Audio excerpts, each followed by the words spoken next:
최근 수년간 성능 향상과 가격 하락에 힘입어 전기자동차 판매는 급증하였고, 영상을 보고 계시는 분들 중 일부는 아마도 전기자동차를 보유하고 계실 것입니다. 그리고 전기자동차 보유자의 대부분은 배터리가 바닥으로 내려가기 전에 기회만 있으면 충전을 하는 것이 몸에 배어 있으실 것이라 생각합니다.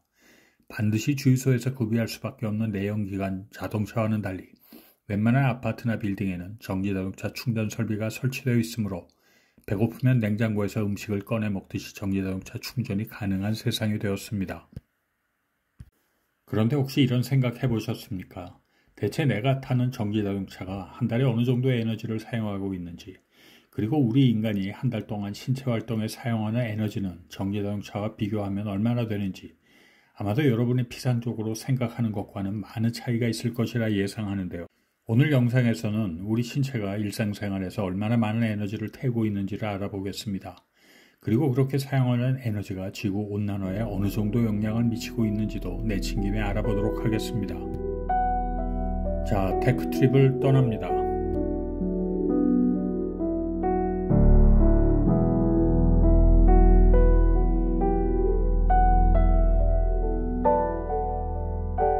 대한민국 국민들의 평균 출퇴근 거리가 왕복 18km라는 점을 고려할 때 자동차를 출퇴근용으로만 주로 사용한다면 주말이 끼어 있으므로 한 달에 500km가량이면 충분하지 않을까요? 테슬라 모델 X의 경우 배터리 용량이 95kWh이고 마일드한 환경에서 평균 주행거리가 500km를 상회하므로 오늘 영상에서 인간이 사용하는 에너지와 비교하는 데 레퍼런스 자동차로 사용하겠습니다. 자, 그럼 이제 관찰 대상을 바꿔보겠습니다. 바로 우리 자신입니다. 인간은 일상적 신체 활동에 한 달 동안 얼마나 많은 양의 에너지를 사용하고 있을까요? 사람마다 편차가 있겠지만 남자 성인의 하루 평균 에너지 필요량은 2500kcal라고 합니다. 영양학에서 주로 사용하는 킬로칼로리를 배터리에서 사용하는 단위로 바꾸면 1kcal 대신 2.9kWh로 취하면 됩니다. 그러므로 한 달 동안 성인이 섭취하는 에너지 양은 2.9에다가 30을 곱해야 하므로 약 90kWh가 됩니다. 테슬라 모델 X가 한 달 동안 출퇴근에 사용하는 에너지와 거의 동일합니다. 시중에 판매되고 있는 자장면이나 스파게티 한 그릇에 포함된 열량이 약 800kcal이므로 하루 자장면 3그릇씩 한 달을 먹는다면 테슬라 모델 X가 한 달 동안 사용하는 에너지를 체내에 흡수할 수 있게 됩니다. 생각보다 엄청 많은 에너지를 사용하고 있죠. 그리고 더욱 놀라운 사실은 기초 대사량의 하루에 사용하는 총 에너지의 72%에 달하는 1800kcal라는 것입니다. 부연 설명하자면 아무 짓도 안 하고 누워서 잠만 자도 한 달 동안 성인 한 사람이 소비하는 에너지가 테슬라 모델 X가 350km를 주행할 때 사용하는 에너지와 같다는 사실입니다. 이 영상을 보고 있는 여러분들도 예외 없이 화면에 초점을 맞추고 자세를 유지하고 체온을 36.5도로 유지시키며 심장으로부터 혈액을 온몸에 공급하고 그 혈액에 산소를 불어넣기 위하여 호흡을 하고 영상의 내용을 이해하려고 뇌가 활성화되고 귀는 열려서 소리를 듣는데 에너지를 사용하고 있는 것입니다. 자, 그렇다면 과연 우리는 이 정도의 만만치 않은 에너지를 소비하면서 과연 얼마 정도의 이산화탄소를 발생시키고 있을까요? 인간 1인당 하루 평균 2.3파운드가량, 즉 1kg의 이산화탄소를 배출하고 있습니다.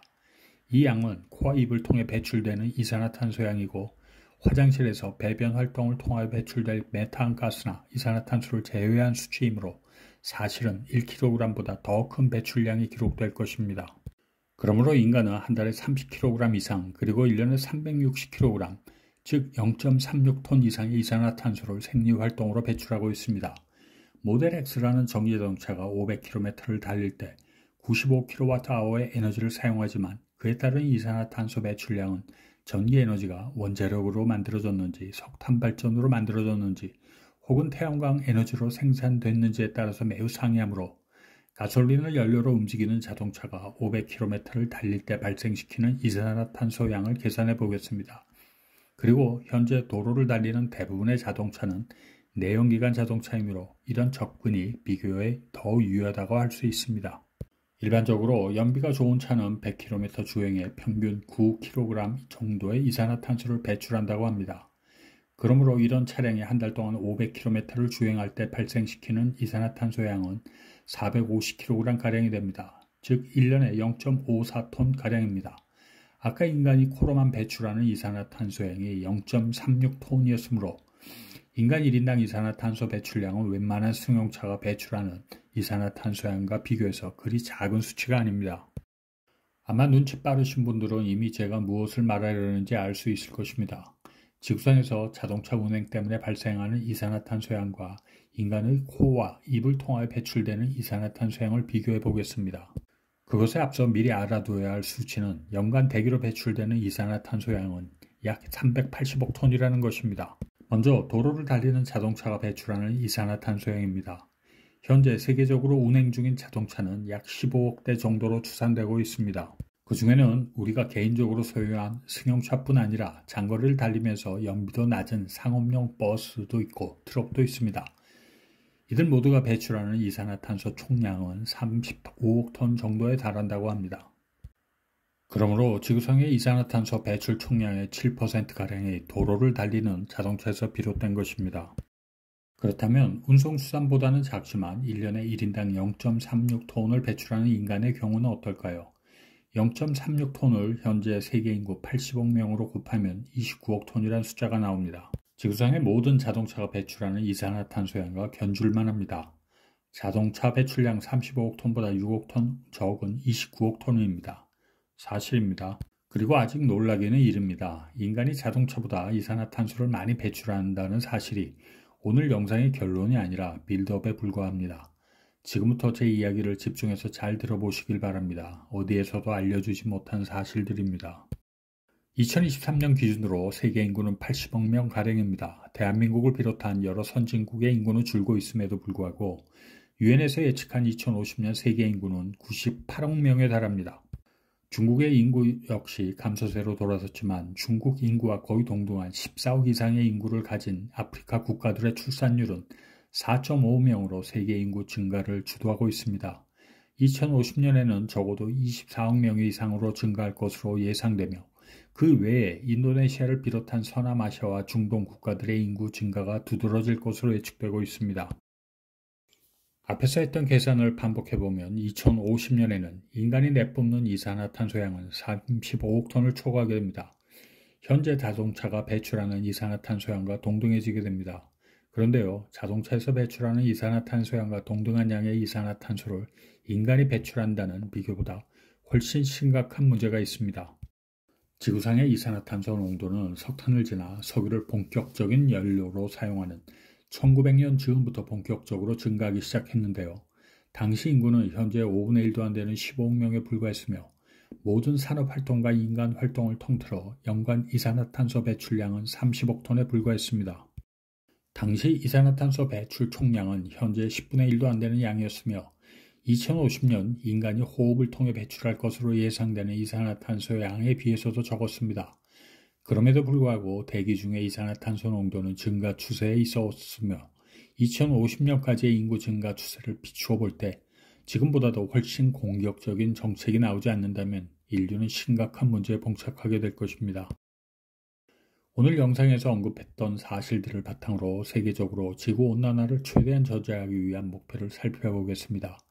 2100년까지 지구의 온도 상승을 1.5도 이하로 억제하기 위해서는 녹색으로 표시된 점선들을 따라서 이산화탄소 배출량을 줄여가야 합니다.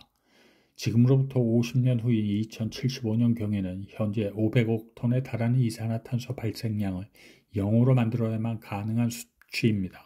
그러나 그래프에서 보듯이 현재 진행 중인 추세라면 2030년경에는 1.5도로 상승을 막을 수 있는 이산화탄소 배출량에 훨씬 미달하고 있습니다.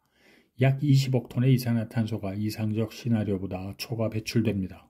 지구온난화가 지속되면서 산업혁명 시기를 기점으로 지구 평균 온도가 2도 이상 상승하게 될 경우 일부 생태계로부터 회복 불능의 상태로 진입할 것이라고 예측하고 있습니다. 바닷속의 산호초는 99% 이상 사라지고 갑각류들은 더 이상 딱딱한 껍질을 생성하지 못할 가능성이 커지게 됩니다. 전 세계적으로 경험하지 못한 폭염이 점점 더 거세지게 되며 코로나19 같이 치명적인 전염병들이 창궐할 가능성이 점점 더 높아지게 됩니다. 현재 상황으로 비추어 지구온도 상승을 1.5도로 방어하는 것은 기대에서 점점 멀어지고 있습니다. 지금이라도 급속하게 태양광과 풍력을 대폭 늘린다고 될까요? 어림없습니다. 그 이유는 이전 영상에서 자세히 설명했으니 놓치신 분들은 위에 링크로 찾아 들어가시기 바랍니다. 최대한 지구 온도를 억제하기 위해서는 신재생 이외에 원자력과 수소에너지를 적극 도입하지 않으면 불가능해 보입니다. 아리백에서 원자력은 배제시켰지만 개인적 생각으로는 머지않아 더욱 가속화되는 기후변화를 맞이하면서 세계는 그러한 에너지 조합만이 그나마 기온 상승을 최대한 억제할 방법이라는 것을 깨닫게 될 것입니다. 오늘은 여기까지입니다. 안녕히 계십시오.